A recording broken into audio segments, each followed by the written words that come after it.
అనగనగా ఒక అందమైన గ్రామంలో రామయ్య అనే ఒక పేద రైతు ఉండేవాడు.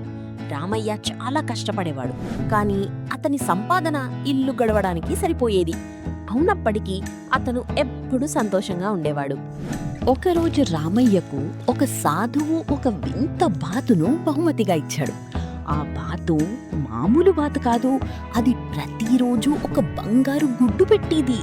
ప్రతిరోజు ఉదయాన్నే బంగారు గుడ్డును చూసి రామయ్య ఆనందానికి అవధులు లేవు. రోజుకో బంగారు గుడ్డును అమ్మి రామయ్య కొద్ది రోజుల్లోనే పెద్ద ధనవంతుడయ్యాడు. మంచి ఇల్లు కట్టుకున్నాడు.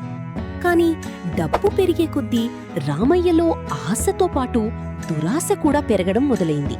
ఒక రాత్రి రామయ్యకు ఒక దురాలోచన వచ్చింది.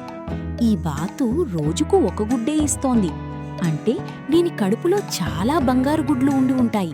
నేను ఒకేసారి ఆ గుడ్లన్నీ తీసేసుకుంటే ప్రపంచంలోనే అందరికంటే పెద్ద ధనవంతుణ్ణైపోతాను అని అనుకున్నాడు.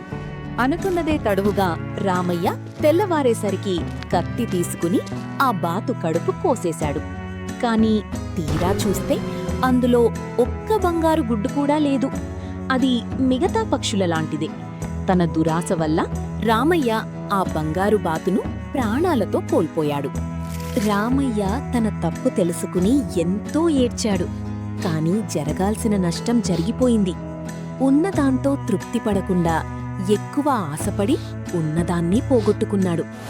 ఈ కథలోని నీతి ఏమిటంటే, అతి ఆశ ఎప్పటికైనా అనర్థానికే దారితీస్తుంది. ఉన్నదాంతో సంతోషంగా ఉండటమే నిజమైన సంపద. మా కథలు మీకు నచ్చాయా?